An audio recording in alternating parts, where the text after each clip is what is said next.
Hey everybody, I'm Anna McEwen.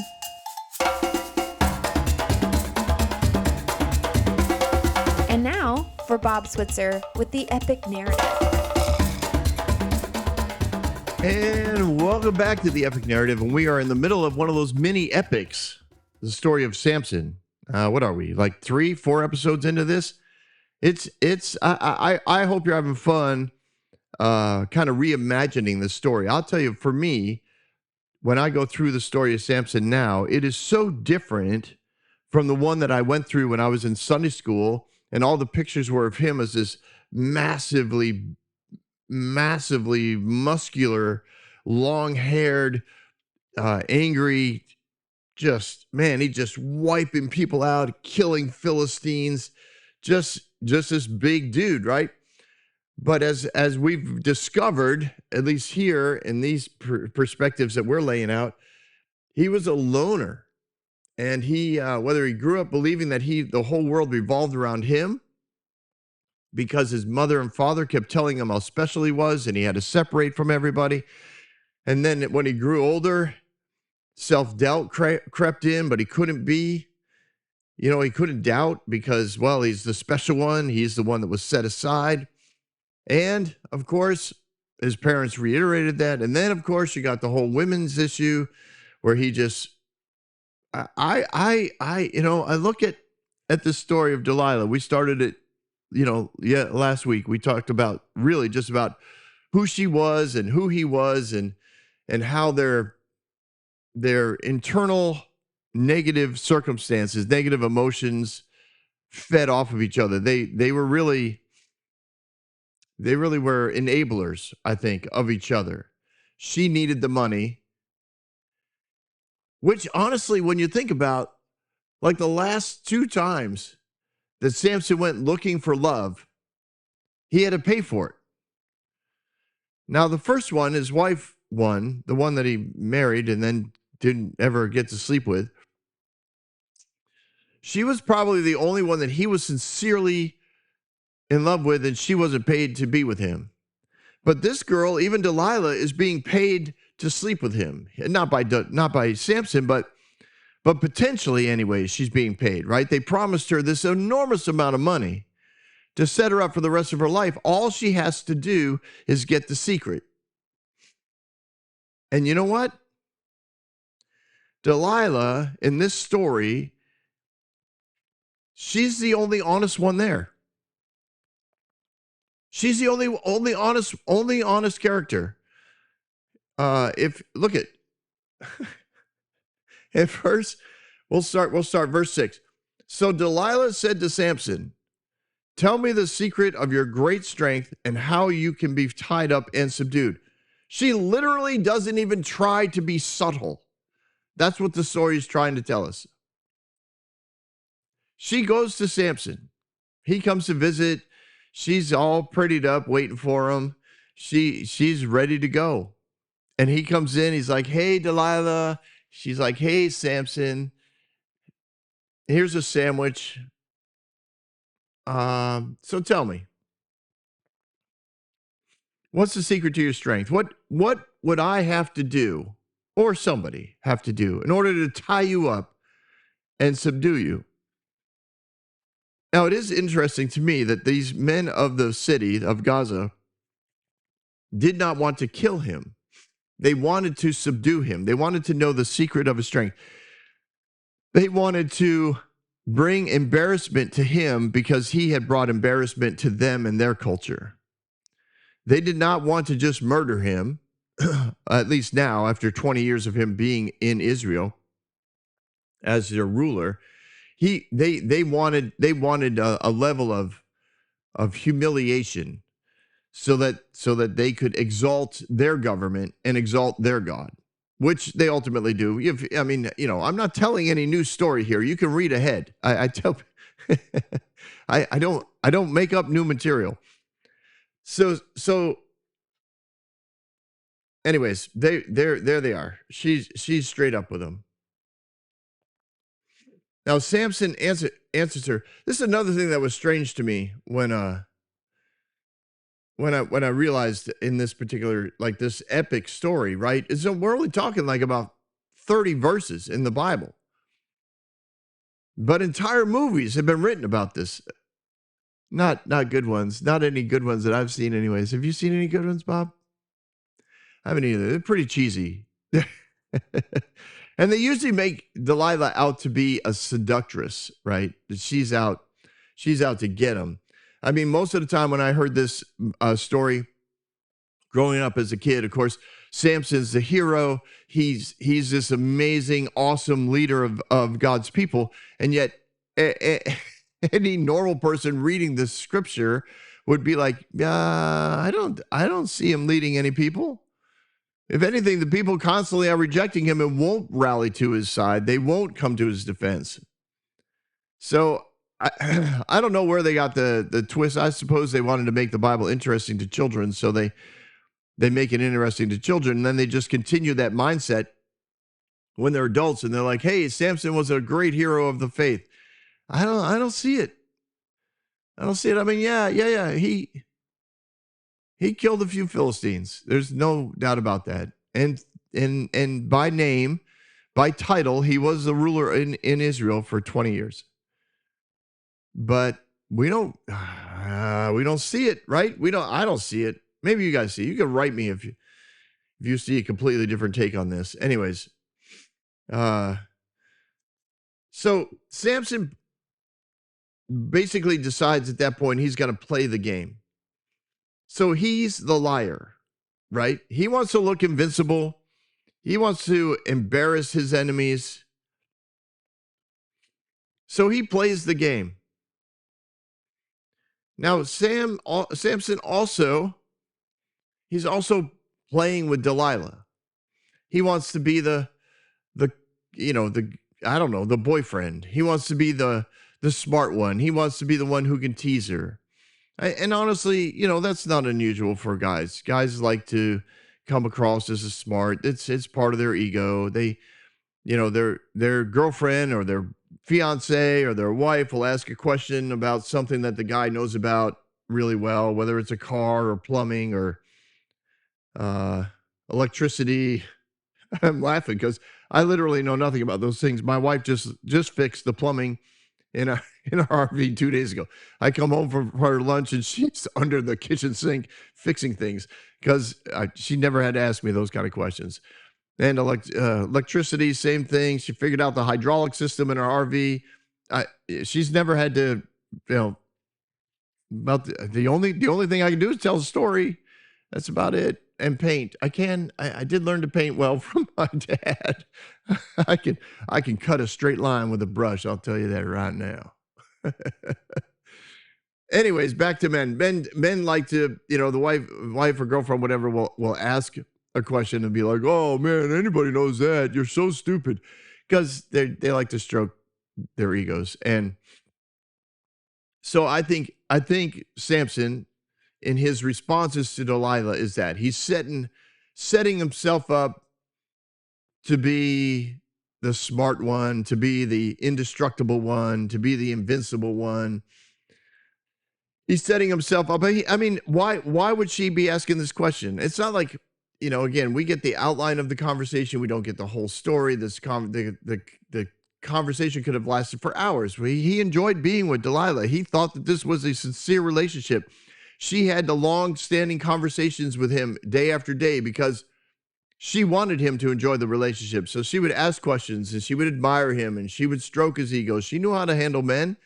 She had to survive as a single woman for years. So he's just eating it all up and thinking this is amazing and she's amazing and this is going to work out great. And he knows that she's asking the question because probably there's people that want to do him harm. So he's like, well, I'll play the game.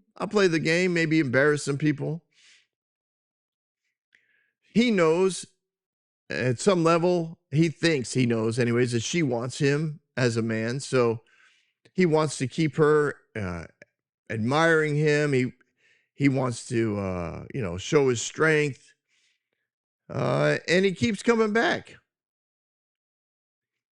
He keeps coming back. I'll read these stories or, read these verses.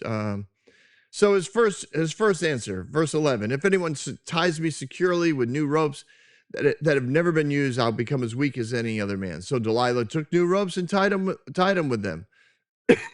Then the men hidden in the room, she called to him, Samson, the Philistines are upon you. But he snapped the ropes off his arms as if they were threads. And the implication is he beat the tar out of them, and they all scurried away. Delilah then said to Samson, all this time you have made of me a fool and lied to me. Tell me how you can be tied. He replied, if you weave the 7 braids of my head into the fabric of the loom and tighten it with the pin, I'll become as weak as any other man. So while he's sleeping, Delilah took the 7 braids on his head and he wove them into the fabric and tightened it with the pin. And again, she called to him, Samson, the Philistines are upon you. He awoke from his sleep and pulled the pin out of the loom with the fabric. Then she said to him, how can you say, I love you, when you won't confide in me? This is the 3rd time you've made me look like a fool and haven't told me the secret of your great strength. With such nagging, she prodded him day after day after day until he was sick to death. So he told her everything. No razor had come to my head ever, because I've been a Nazirite dedicated to God from my mother's womb. If my head were to be shaved, my strength would leave me, and I would become as weak as any other man. So Delilah saw that he had told her everything. She went and told that word to the rulers of the Philistines. Come back one more time. He has told me everything. So the rulers of the Philistines returned with the silver in their hands.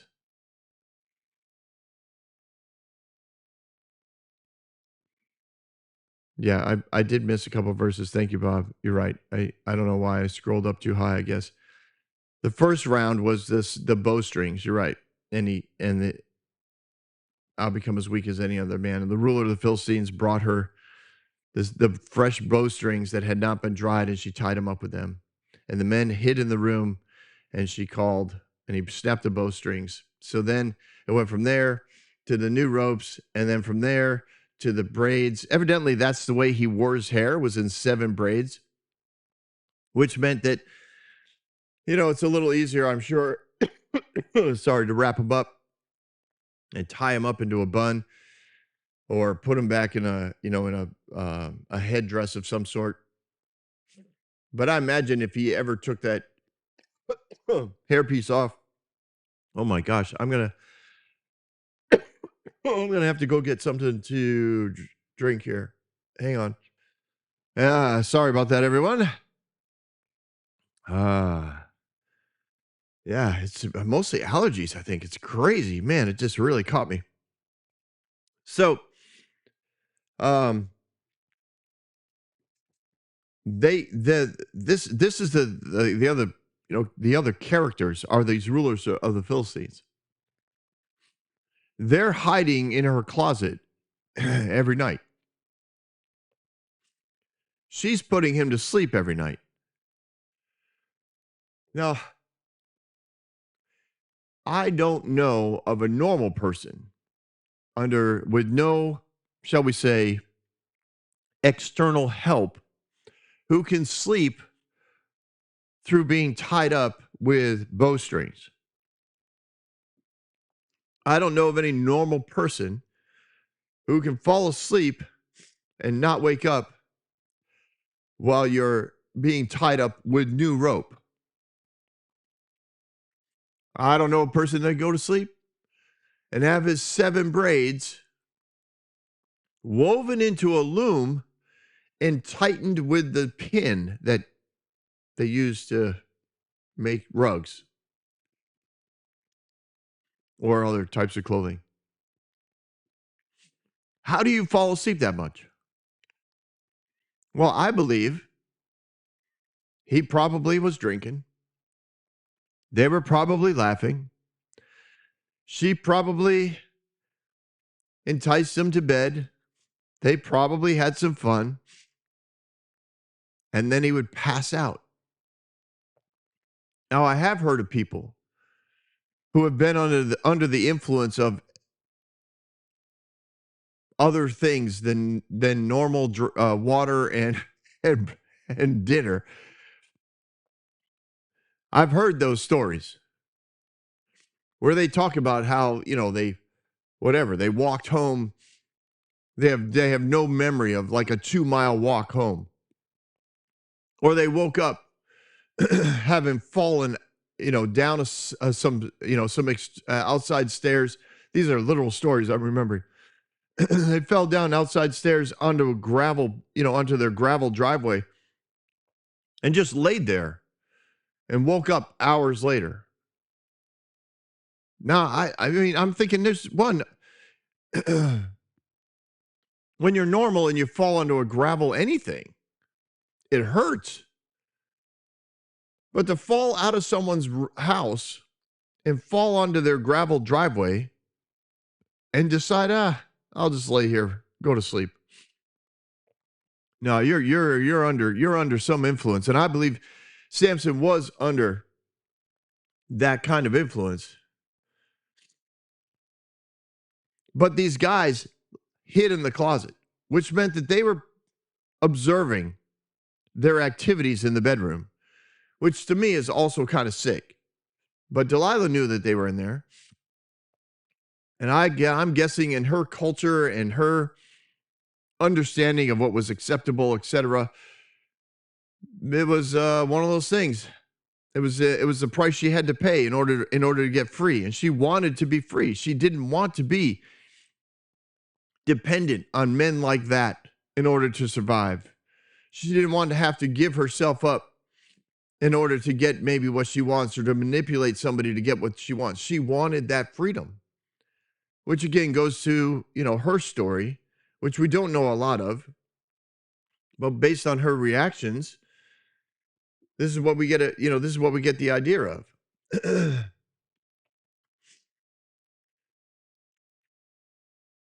So he eventually gets around to his hair, right? Now, the hair really had nothing to do with his strength. He thought it might, because the other two conditions had already been broken, and God seemed okay with it. In his mind, God was a contractual relationship. You do this, I give you that. So he believed he had to keep God happy in order to keep his strength. He didn't understand the goodness of God. He didn't understand that God doesn't give you an ability and a blessing and a gift, and then he doesn't take it back. His position was already directed, by God, and his hair, the hair wasn't going to be the trigger, one way or the other. He got up every time expecting to fight. He knew that she was setting him up, and she was honest about setting him up. I want to know the secret of your strength. Maybe after the first one, he could have said, listen, I'm not going to tell you. I mean, I know you got guys trying to kill me, or at least trying to tie me up. I don't want to play that game. You want to know the secret to my strength? Commit to be my wife. Let's get married. We'll go back and live in Israel. I will let you know everything there is to know about me. But he kind of liked this game. He liked beating up the Philistines. He liked embarrassing them. He liked bringing them to a point of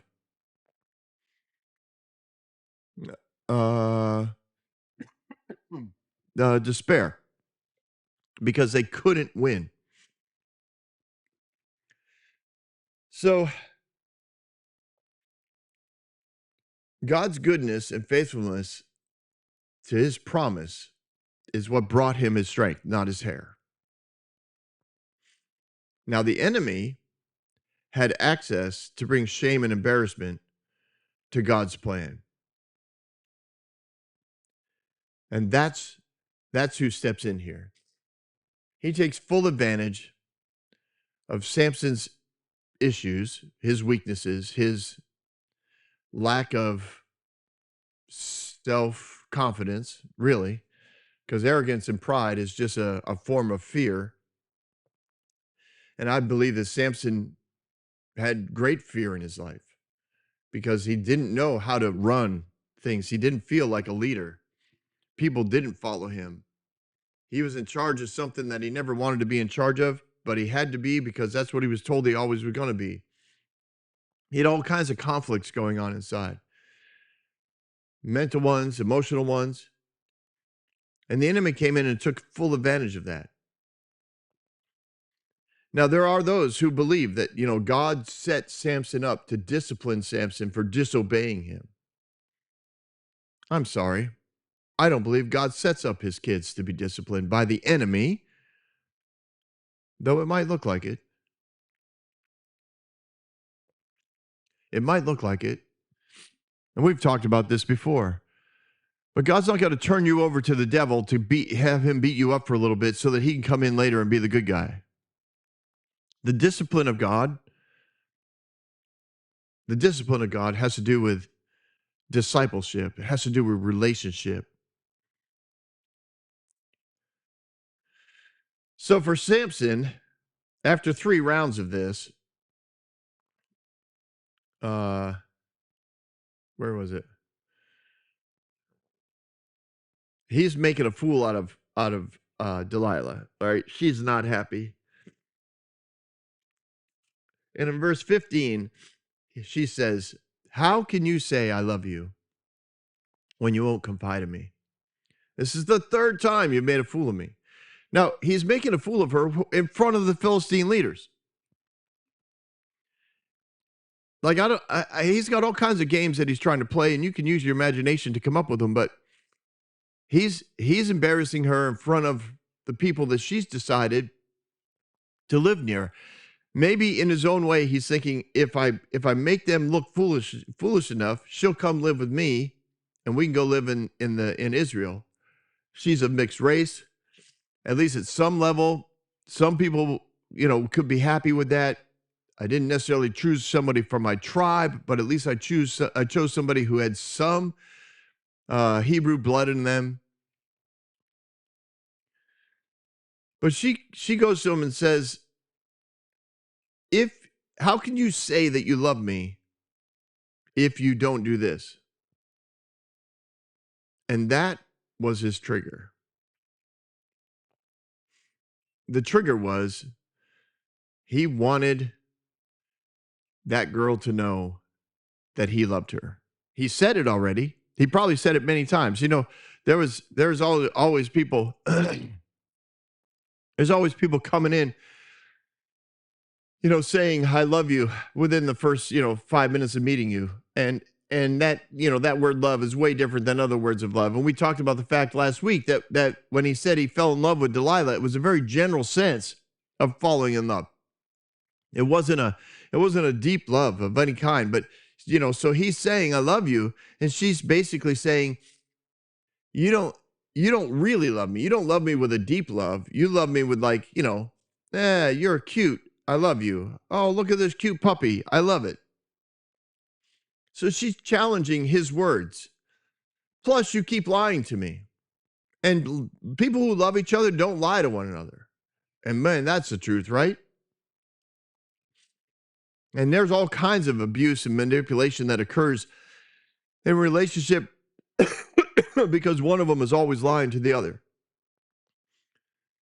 And they gaslight each other and they deceive one another and they manipulate one another. And this is just not a healthy relationship.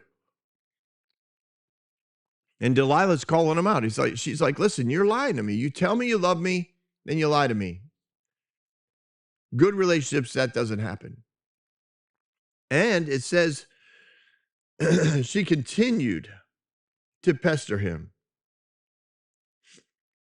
So every day he's being accused of not loving her, and he wants her to believe that he does love her. Every day he was accused of being a liar, which of course he didn't necessarily mind being a liar because it was funny, because he could get up every time and beat up whoever it was that was having, watching them from the closet, or at least listening to them. But being a liar is also not a good quality to have. And then he was every day being accused of mocking her. I'm sorry, folks. I probably should not have recorded today because I'm coughing like crazy. My wife told me not to. She said, take a break. And I was like, no, I think I'll be all right. My throat doesn't hurt. And it doesn't. But man, I'm coughing like crazy. But I'm going to finish because, well, we're 25 minutes in. So he wanted the love to be real. I don't think he necessarily knew what that was because love doesn't behave like Samson did. Love doesn't lie. Love doesn't mock. I mean, you don't want to be married to somebody or even be with somebody, even if it's just a good friend. You don't want a friend who's constantly mocking you, making fun of you. I mean, there are relationships groups of people like you can go to or been a part of where everybody seems to make fun of one of them. The one girl who just is a little, we used to call it ditzy. I don't even know if you're allowed to say that word anymore, but there when I was growing up, and I know that it's probably illegal to say this, but we had what were called blonde jokes. They were stereotyped as being a little gullible, a lot gullible. And then there was a group of us friends, and there literally was one of those people in the group. She was straight blonde, blue-eyed, and man, was she gullible. She was hilarious to be around. And I don't know. I mean, it just was too easy, I guess. And I, of course, I took full advantage of it because you could just say anything. She'd be like, oh, okay. Anyways, you don't want to be in a relationship like that. And I think at some level, maybe not deep inside, but at some level, Samson's like, no, I want this one to be real. I want this one to work. He's probably pushing 40 years old at this point. He hasn't had a serious relationship since the first one that went south. So he's like, I need to make this work, or I will never be married. I will never have children. Now, he probably considered this pretty intensely. And it went on for days, so maybe a week. It says in verse 16, with such nagging, she prodded him day after day until he was sick to death. So he probably wasn't going home. He was living with her at this point. And every day, she'd bring him his matzah and dates and olives. And she'd say, good morning, liar. And he'd say, oh, Delilah, my love, you don't love me. Don't tell me you love me. Don't tell me you love me unless you're being honest with me. Because if you tell me you love me and you're not honest with me, then I know you don't really love me. I do love you. I do. I love you. You know I love you. Come here. And he'd give her a kiss and she'd smile a little bit and she'd go, I don't believe you. And he got tired of it. But I think inside he got tired of playing the game. He wanted someone he could be honest with, somebody he could be vulnerable with, somebody he could be himself with. And she was a good combination. But you have to remember, she was being paid to do this. She was morphing into whatever he needed her to be so that she would get to a point where he would finally break down, and he did. Verse 17. So he told her everything. And again, he thinks that all his strength comes from his hair. No razor has ever been used on my head, because I've been a Nazirite dedicated to God from my mother's womb. If my head were shaved, my strength would leave me, and I would become as weak as any other man. Verse 18. When Delilah saw that he had told her everything, she sent word to the rulers of the Philistines, come back one more time. They're getting tired of getting beat up. One more time. He's told me everything. So the rulers of the Philistines returned, and they had their bags of silver. They were ready to pay up. Oh, man. That whole conversation that she had with the rulers, I mean, that was a conversation. That wasn't just a sentence. Hey, guys, come back one more time. No, it was that word again means that she had to do some conversations. She had to talk to him. And she probably had to stop by a barber while she was out and pick up a really sharp blade, a tool of some sort. Or maybe she picked it up from the leaders of the Philistines. I don't know. But she didn't want to spend the night, hacking away at this thing with some dull rock. She needed a serious blade.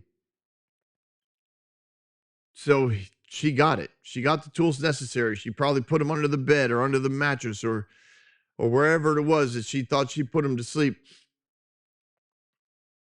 And after putting him to sleep in verse 19 on her lap, she called for someone to shave off the 7 braids of hair and so began to subdue him. And his strength left him. So she's sitting, we'll call it a couch. I don't know what she was sitting on.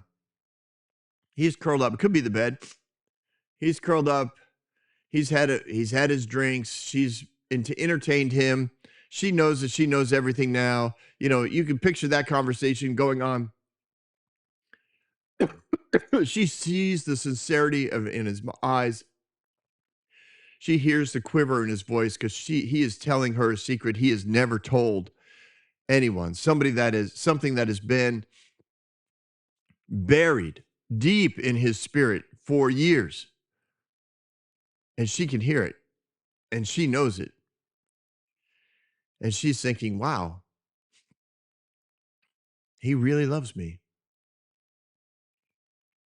Now, she doesn't love him back, but I'm sure she took the advantage of that and said, you know what? I love you. And I know you love me. Let's have a good time tonight. I'm going to run to town. I'm going to pick up some really special stuff, some food that I know you love, some wine that I know you love. I'll be back. We'll have a really special night. Samson sits back, and while she's gone, of course, she's going to see the rulers. She's picking up a knife. She's, getting the food necessary and the wine necessary so that he will go to sleep. Samson's back at the house thinking, I did it. I did it. I was vulnerable. I've told somebody who loves me my whole truth. I'm in love. I must be in love. I mean, he's probably really happy. He's standing in the doorway. He's thinking, I'm going to marry this girl. We're going to have a future together. This is going to be awesome. I got to introduce her to my parents. I'm going to throw a big feast. Because Delilah doesn't have any family to throw her a wedding party. So Samson's like, I'm going to invite the whole I think he's like almost delusional in his plans. But he's excited. She comes back from shopping and she starts preparing the food. They're drinking wine, but she's not drinking quite as much as she normally does because she wants her wits about her. And when they kind of cuddle up on the bed or the couch or the floor, wherever, he puts his head on her lap. She starts running her fingers. You can't really run your fingers through the braids, but maybe around his cheeks and in his beard and all that kind of stuff. And he starts to snore. And she can't get up because she doesn't want to wake him up. So she calls for somebody. I believe that somebody was one of the rulers in the closet. She's probably doing something like, hey. She's trying not to wake up Samson. Calls him out. Start cutting his braids. So if you've ever cut braids, like it's a pretty close shave because of the way that the hair is pulled all together. And you can kind of just start, cutting. And they cut all 7 braids off. They had to be heavy. And I mean, honestly, pretty impressive. His hair hasn't been touched for 40 years. And it says his strength started to fade and it completely left him. And he didn't know. Did God take that away from him? No. No. The enemy knew, and the lying and the cheating and the deception gave him access. And when Samson was most vulnerable, the enemy was able to step in and block Samson's strength because Samson realized, well, I should say this, Samson's faith was in his hair, that his strength came from his hair. His faith wasn't in God. His faith wasn't trusting in the fact that God gave him a gift. And what would have happened if Samson did rally the troops? I think in a lot of ways he would have been like almost like a story of like Achilles. Like he would have been this demigod. Not Mulan. Who was the Mona? Was that it? Was that the Disney movie? Like he would have been something like that. Nobody would have messed with him, but people would have loved him. They would have carried him on their shoulders. They would have been like, hey, the Philistines are threatening us. Lead us into battle. And they would have left. They would have followed him anywhere. Tens of thousands of men would have been like, I will fight if Samson's leading us because he is the strongest, most amazing leader we've ever had. But none of that ever happened. So his strength left him. His faith was in his hair. He wakes up.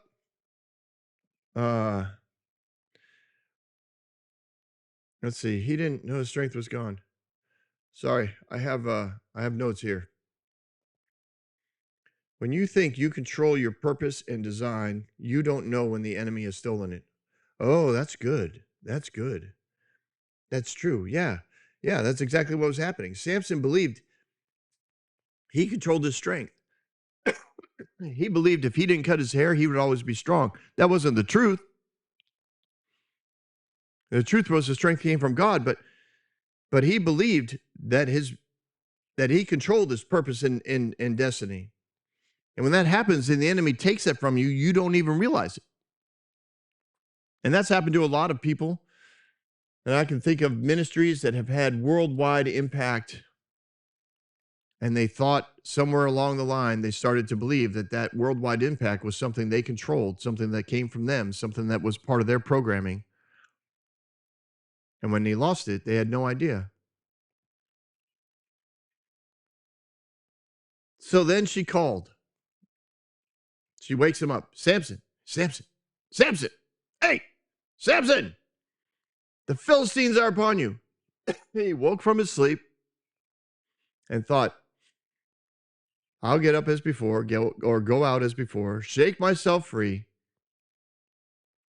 And this is the part that I know came from translators who, much like Samson, misunderstood God here. They said, but he didn't know the Lord had left him.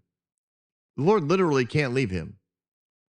There is nothing you can do that would ever have the Lord leave you. But there he is. The Philistines seized him.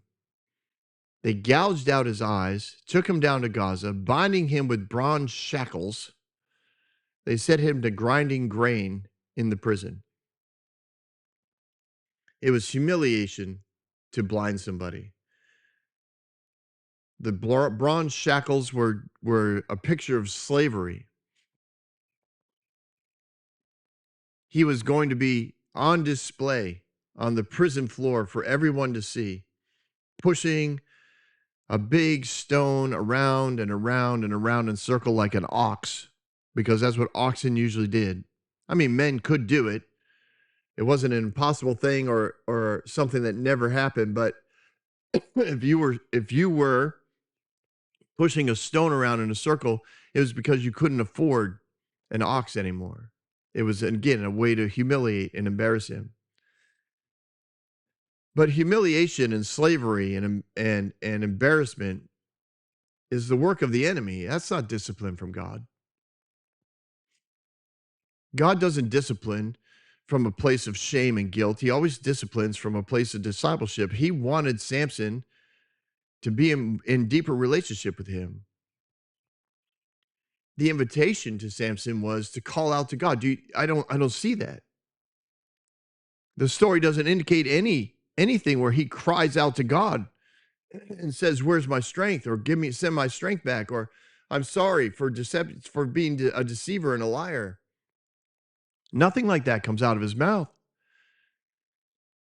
Samson, he wanted Samson to have more, to desire more time in relationship with God. But the enemy had Samson believing so many lies that he didn't even know the Lord, quote, had left him. Now, pride will make you think that you're alone.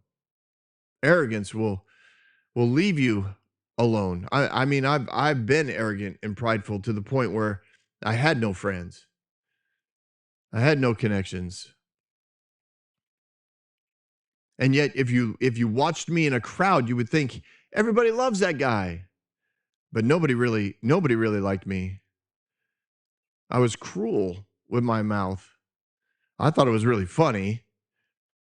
I used humor as my biggest weapon, and I would just tear people up.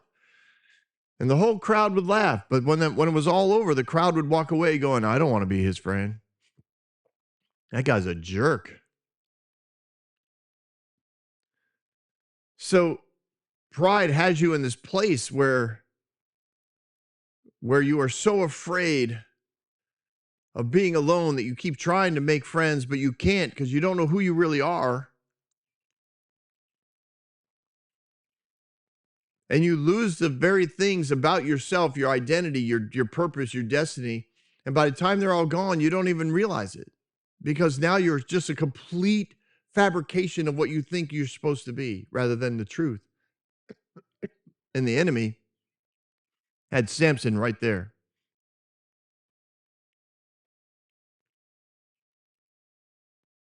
He was going to keep Samson the victim of his circumstances forever. And then one of the strangest verses I know in the Bible also comes from the story of Samson, right? One of the saddest ones is that he ruled for 20 years and nobody knew, basically. This one here, verse 22, but the hair on his head began to grow again after it had been shaved. Now, that's not unusual. Hair does grow back after you shave it, but I'm not sure why the Philistines let that happen. Even though the hair was not the source of his strength, they thought it was. They imagined, as far as they know, they shaved his head and became as weak as any other man. So if I'm a Philistine in charge of this prison, I'm shaving this guy's head every other day. I don't even want peach fuzz growing on the top of his scalp. So I don't know why. Maybe they thought that the shackles were strong enough. Maybe they thought the God who empowered Samson would never empower him again. I don't know, but I would have never let it happen. At least that's what I think. But it is a strange verse. Especially, whoa, holy cow. We have been talking for a long time, and I don't even talk good today. I've been coughing and hacking. You guys have put up with a lot. It's been 45 minutes of conversation almost. You guys are amazing. Thanks for hanging out. We will continue the story next week on The Epic Narrative. Don't go anywhere. We've got Bob Thoughts.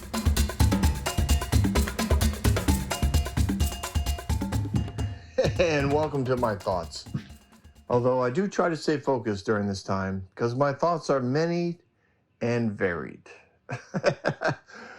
At the time of this recording, we have finished a 6-day whirlwind tour of the United States. And I appreciate those of you that kept track of us online. Feel free to follow me.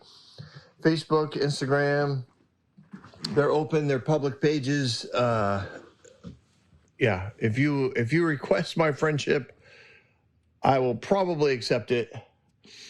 There are some people that I don't accept, but it's usually because, they have like 2 pictures on their profile and they seem a little shady.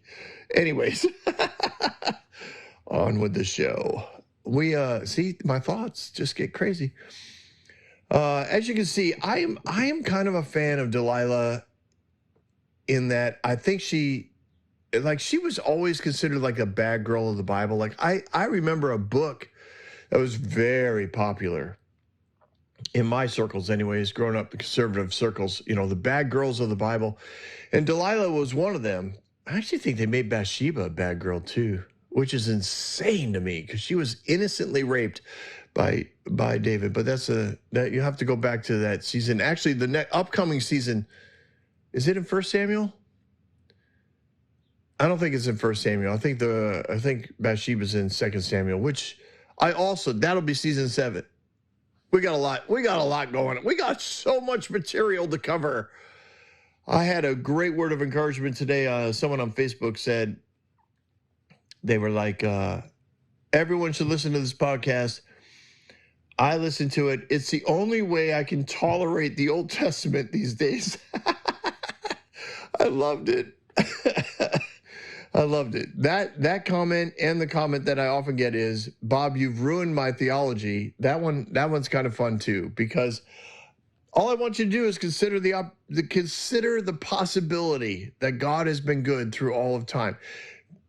It's the idea of unity, the idea that Jesus is God, and God is God, and Holy Spirit is God, and if the Trinity has never not been together. And so many people look at the Old Testament like God the Father in the Old Testament, but Jesus the Son in the New Testament.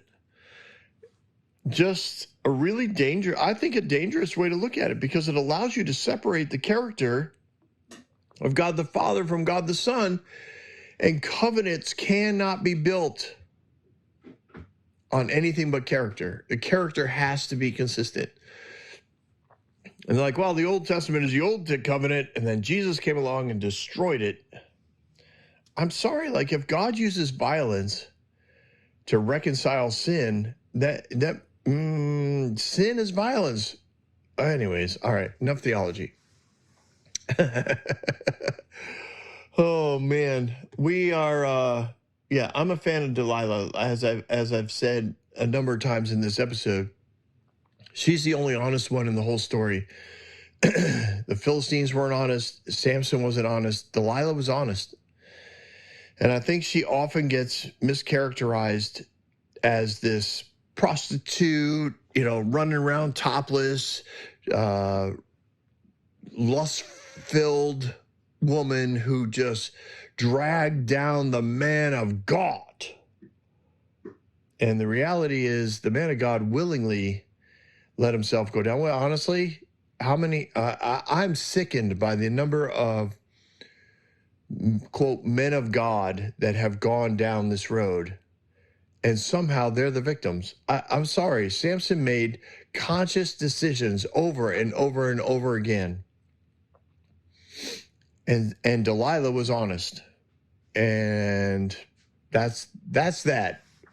Next week we'll get on with the rest of the story, but I don't have a lot of sympathy for Samson. I do have empathy. I do understand when you have dealt with this concept of, I'm not good enough, I'm not worthy, nobody likes me, I've been separated from birth, I never got a fair chance, my parents were all performance oriented, I had to behave, I had to do the right thing, my first marriage was a sham. People thought it was great that I'm sure people were like, David burned down, whatever, all the crops of the Philistines, and he's our hero. And he's probably thinking, I'm not a hero. Samson. Sorry, I said David, didn't I? It's a good thing my wife listens to me. That was my wife, by the way, chiming in. I was going to say something else. Anyways,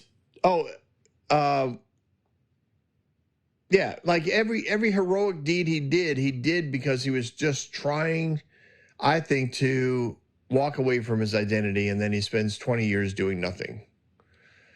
Oh, that whole rejection piece of the jawbone, do you remember that? Like, honestly, that to me is one of the most devastating stories of the life of Samson. So many people don't talk about it. It blows my mind how rejected he was by the people of Israel. Honestly, that's breathtaking. If you had a calling of God like that, and you so squandered it to the point where the people of God were like, yeah, we kind of hope you're taken in by the enemy and we never see you again. Oh, dang it. You won. All right, well, fine. I guess you're the called one. Hello. Like, cannot. Yeah. So I have empathy for him. I understand that kind of rejection is devastating, but he made choices over and over and over again with Delilah. So, yeah. Oh, and wait till next week. Oh, man. Oh, this guy is not the hero that I was told about when I was in Sunday school. All right. Anyways, those are my thoughts. I hope you have a great day. Listen, if you can help out the Epic Narrative stay on schedule and on source, like, we really could use your financial support. It would be awesome. You can contact me if you don't know how to reach out, but basically we just have 3 ways of giving, which is Apple Pay, through our banks on, oh crud, I forgot that word. Zelle. It's a good thing my wife is listening. Through Zelle or through PayPal, but you can contact me. I'll let you know. We are not a nonprofit. You will not get official accreditation from us, but we really could use your help. It would be awesome. Yeah, less than 10 weeks.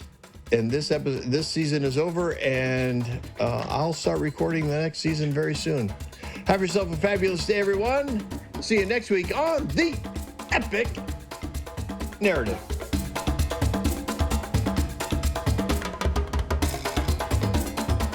Hey everyone, thanks for listening. If you like what you heard, you can subscribe to this podcast on any platform you use. You can also reach out to Bob for questions or booking at thebobswitzer.com or email him at thebobswitzer@gmail.com. See you next week, guys.